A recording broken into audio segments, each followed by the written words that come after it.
ରାଜ୍ୟରେ ବର୍ଷକୁ ବର୍ଷ ବଢ଼ିବାରେ ଲାଗିଛି ଦୁର୍ଘଟନା। ଏହା ସହ ତାଳ ଦେଇ ମୃତ୍ୟୁହାର ମଧ୍ୟ ବଢ଼ି ଚାଲିଛି। ଅଧିକାଂଶ ଦୁର୍ଘଟଣାରେ ବାଇକ୍ ଚାଳକଙ୍କ ମୃତ୍ୟୁ ଘଟୁଥିବା ନଜରକୁ ଆସୁଛି।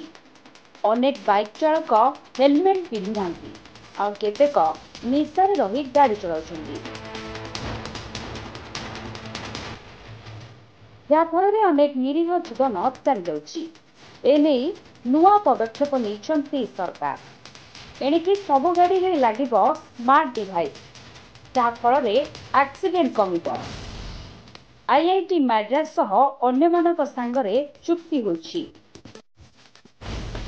ଡ୍ରାଇଭର ଅନ୍ୟମନସ୍କ ହେଲେ କିମ୍ବା ଆଖି ଲାଗିଗଲେ ସ୍ମାର୍ଟ ଡିଭାଇସ୍ ସାଇରନ୍ ଦେବ।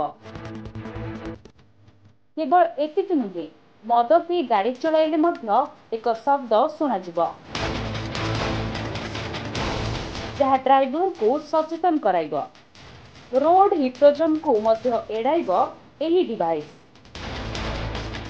ଜାତୀୟ ସଡ଼କ ସୁରକ୍ଷା ମାସ କାର୍ଯ୍ୟକ୍ରମରେ ଏପରି ବଡ଼ ଘୋଷଣା କରିଛନ୍ତି ମୁଖ୍ୟମନ୍ତ୍ରୀ।